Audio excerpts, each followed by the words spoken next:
Bwana Yesu asifiwe. Nawakaribisha kwa neno katika siku ya leo. Na kabla ya neno tunaenda kuomba. Baba, Mwana na Roho Mtakatifu. Baba, ni asante kwa uhai ambao umenipa bila kibali Bwana. Baba, napoenda kusimama mimi ni chombo, neno pamoja nami. Baba, nimefunga nguvu zote za giza zitakapoinuka kinyume cha neno ishinde kwenda kuzimu Baba, katika jina la Yesu. Farume yote naomba na kuamini Baba, katika jina la Yesu aliye mkombozi wetu. Amen. Siku ya leo naenda kusoma neno kutoka kitabu cha Yohana 1:11. Naye inasema hivi: walikwenda kila mtu nyumbani kwake, naye Yesu akaenda mpaka mlima wa Mzeituni. Hata asubuhi kulipokucha, akaingia tena hekaluni, watu wote wakamwendea, naye akaketi akawa akiwafundisha. Basi waandishi na Mafarisayo wakamletea mwanamke aliyefumaniwa katika uzinzi, wakamweka katikati. Wakamwambia, Mwalimu, mwanamke huyu amefumaniwa alipokuwa akizini. Basi katika Torati ya Musa alituamuru kuwapiga kwa mawe wanawake namna hii, nawe wasemaje? Na Yesu asifiwe. Wakati Yesu alipokuwa anafundisha wanafunzi wake hekaluni, kafika wakati yeye akatoka mahali pale akaenda paka mlima Mzeituni. Basi alipoenda mahala pale kuomba, akamaliza tena akaingia keshoe. Bwana Yesu asifiwe. Alipoingia mahala pale hekaluni, watu wote wakakuja wakakaa chini. Bwana Yesu asifiwe. Basi wakati waandishi na Mafarisayo hapo wakamleta mwanamke ambao alikuwa amefumaniwa na uzinzi. Walipomleta mahali pale wakamwambia, Bwana, huyu mwanamke amepatwa akifumaniwa. Alifumaniwa alipokuwa akizini. Bwana Yesu asifiwe. Basi wakati walipomshtaki wakamwambia, hata Musa alitoa amri akasema ya kwamba yoyote atakayepatwa akifanya mambo kama hayo ni kupigwa jiwe. Bwana Yesu asifiwe. Walimleta mwanamke ambao alikuwa amekosa kwa Yesu, kumjaribu Yesu. Bwana Yesu asifiwe. Wakamwambia, basi katika Torati Musa alituamuru kuwapiga kwa mawe wanawake namna hii, nawe wasemaje? Bwana Yesu asifiwe. Nao wakasema neno hilo wakimjaribu hili wapate sababu ya kumshtaki. Lakini Yesu akainama akaandika kwa kidole chake katika chini. Bwana Yesu asifiwe. Mungu aliyeona Yesu aliyeona mambo kama hayo, aliangalia chini na kuandika na kidole chake. Aliangalia chini. Bwana Yesu asifiwe. Nao walipositi kumuoji, aliinua akawaambia, yule ambaye asiye na dhambi awe wa kwanza kumpiga yule mwanamke. Bwana Yesu asifiwe.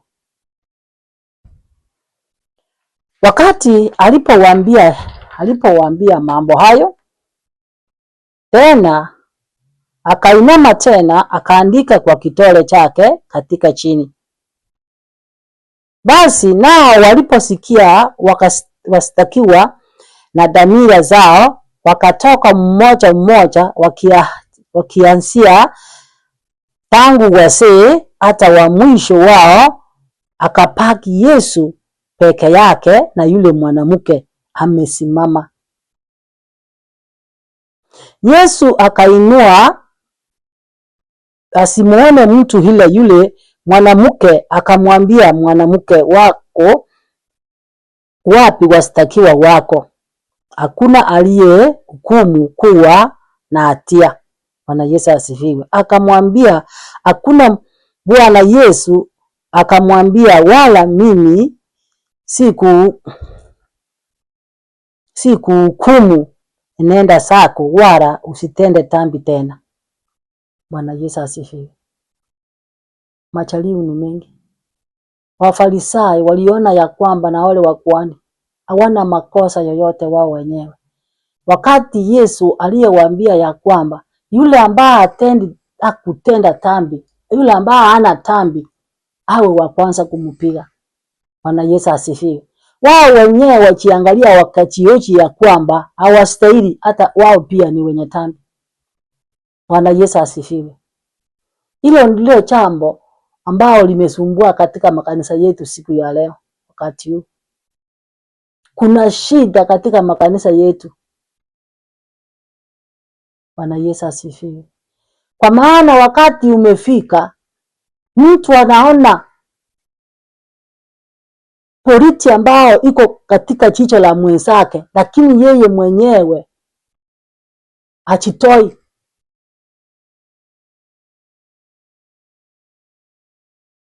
Siku hizi kanisa imekuwa ngumu kuongoza kanisa. Kanisa zimekuwa na mambo mengi. Hata wale wafarisayo na wakuhani waliowapeleka yule mwanamke, nao pia walikuwa na shida. Nao pia walikuwa wenye dhambi. Na hata kama kanisa yetu imekuwa hata wale ambao wanaongoza ni wenye dhambi. Ndio maana inakuwa vingumu mtumishi kupea watu amri, kuongoza watu kanisani, kuwaambia ukweli. Hata akiona wanaume wanafanya usisi, hata wanawake inashindwa kuwaonya, kwa maana yeye mwenyewe achikamiliki. Yeye yako na shida katika maisha yake. Mungu atusaidie sana. Basi tunaposoma katika kitabu cha Mathayo 7:3, nayo inasema, basi mbona wakitazama kipanzi kilicho ndani ya jicho la ndugu yako, na politi iliyo ndani ya jicho lako mwenyewe uiangalie? Inakuwa vingumu kukanya mtoto, kwa maana zile tabia ambazo uko nazo ndio mtoto wako nazo. Kipata mtoto amefunja sheria mahali, na hiyo sheria wewe umeshaivunja, itakuacha, utaweza kumrekebisha namna gani? Na wewe ndio unafanya. Bwana Yesu asifiwe. Tena inasema, utamwambiaje ndugu huyo, niache nikitoe kipazi katika jicho lako, na kumbe unapoliti ndani ya jicho lako wewe mwenyewe? Itakuaje? Mambo ya kurekebishana imekuwa shida. Watu wanakaa kanisa, hata mapasta wanajipa tu moyo, mambo ambao wanafanya ya stahili. Wanajua ya kwamba mambo ya ukweli, lakini inashindwa hata mtu kuonya mtu. Naona mwanamke anatembea na rangaranga, kikuja hapo kesa anasimama, anaendelea kuimba mbele, ndiye anaongoza wengine pabio. Na ulimuona. Ni kwa nini usimwambie? Ndio maana Biblia inasema, kwa nini kitu ambacho kiko katika jicho lako, kwa nini utoe kwanza ndio utoe politi ya mwenzako? Bwana Yesu asifiwe.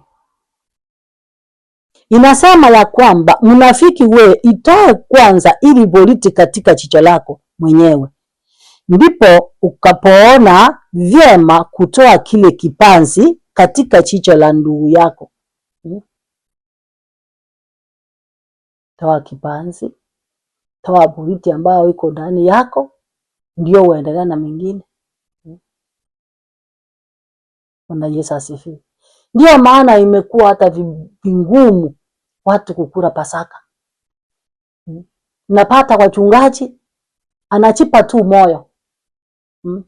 Wakati hata anapeana Pasaka, anachipa moyo bila hata yeye mwenyewe kuchiochi. Ndio maana unapata wakati mwingine Mtu wanakula Pasaka kama ni Jumapili ama Jumamosi. Ikifika Jumatatu ama Jumanne mnasikia amekufa. Kwa nini? Ako ndani ya dhambi. Yeye mwenyewe anajipa moyo akiwa ndani ya dhambi. Mungu atusaidie sana. Mungu atusaidie. Kwa maana yale ambayo unafanya ni mambo ambayo yanakereta. Bwana Yesu asifiwe. Hata kukula Pasaka peke yake. Unajua wewe ni mzizi. Unajua wewe uko na shida. Unajua wewe ni mchawi. Unajua wewe ni mwizi. Lakini ikifika wakati wa kupata Pasaka, mnakula kwa utaratibu. Mkitoka mahali pale ndio mnasikianga ati fulani alienda pa akapata tali fulani.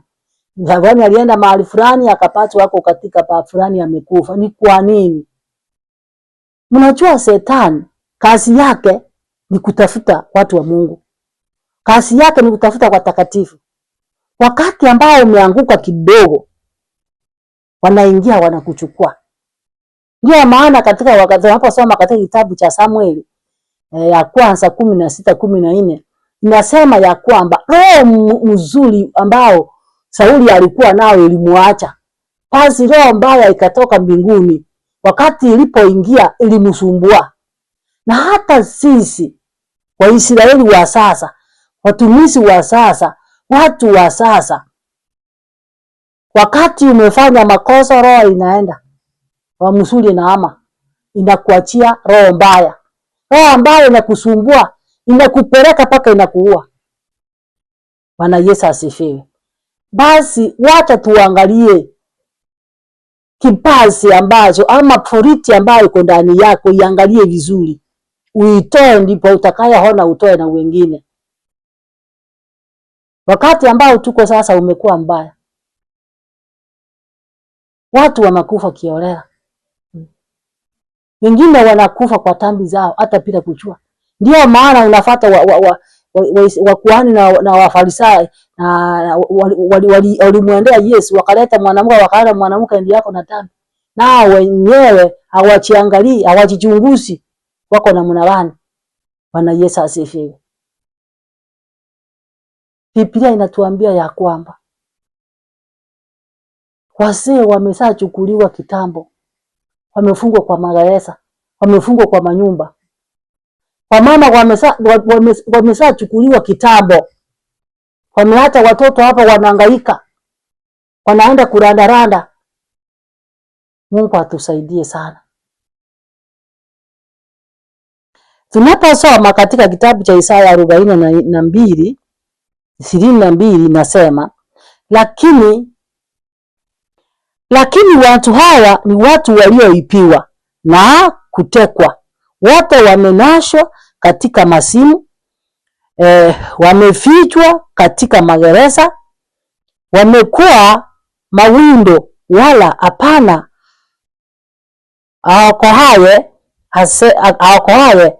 wamekuwa mateka wala hapana asemaye rudisha.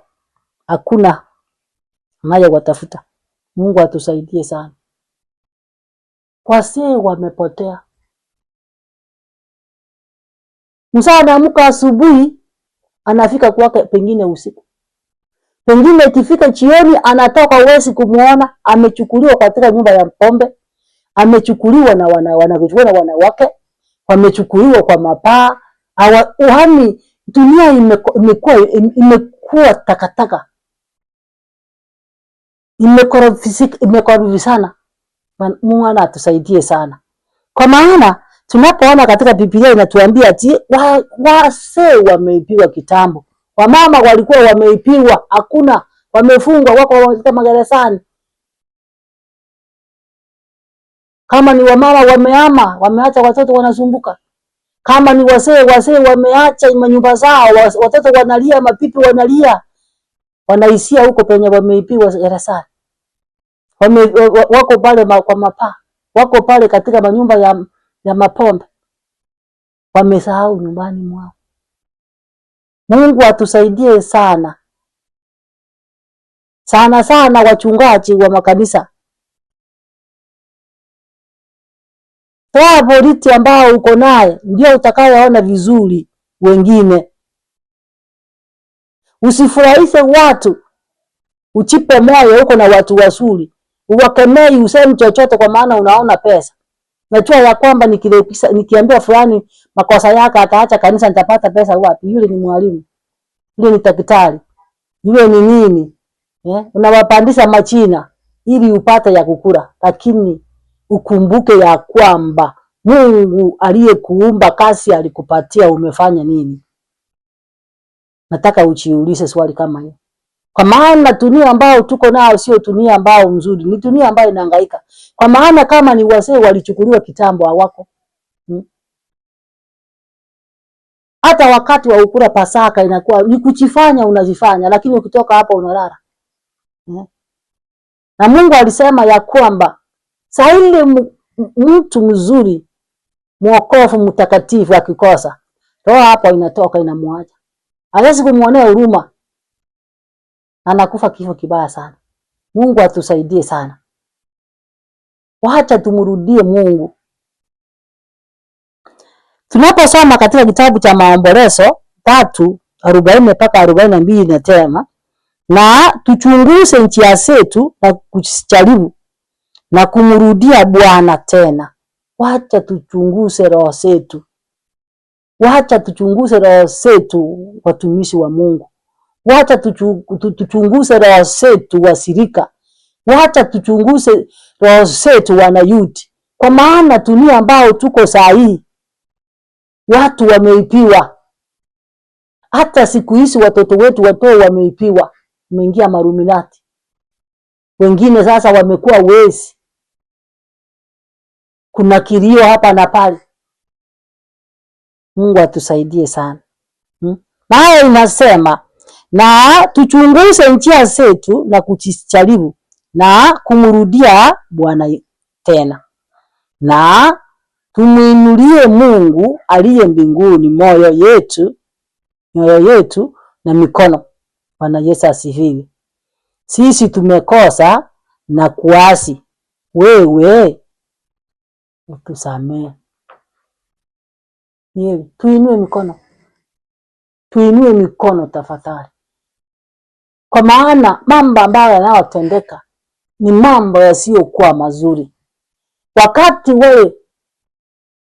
Wafarisayo walipochukua yule mwanamke, walimuona ni mwenye dhambi. Na hata sisi wengine wamejificha ndani ya dhambi. Anakemea mwingine lakini yeye anasahau yale ambayo anafanya. Mungu atusaidie sana. Naomba Mungu awasaidie sana. Kabla utasema chochote, chiochi wewe mwenyewe. Hata wakati tunapokula Pasaka, jua maana ya Pasaka ni nini. Kwa maana watu wengi wamesimama, wachungaji, watu wengi wamesimama, viongozi, wanakula Pasaka bila kujichua wenyewe, na wanakufa bila kujua. Kwa maana ukikula ukiwa na dhambi, lazima utakufa. Maandamano na dhambi inakufuata, unakufa. Urudie Mungu, kile Biblia inasema ya mambo. Tumrudie Mungu. Mungu atuonee huruma. Mungu atusipe mikono. Mungu atupe hekima na maarifa. Wakati huu ni wakati wa kilio, kwa maana watu wengi wameanguka. Shetani ameingia wa maluminati, anachukua watoto wetu, amechukua wazee, amechukua wa mama. Tumrudie Mungu. Mungu atupe nguvu mpya ukanyaga nguvu za Shetani ili tupate kushinda. Naomba Mungu akusaidie. Kiochi moyoni mwako, ujue wewe yuko wapi. Ni yule mtu ambaye ako na politi katika kichwa lake anataka kutoa mwingine, ama ni yule ambaye ana politi. Mungu awasaidie sana.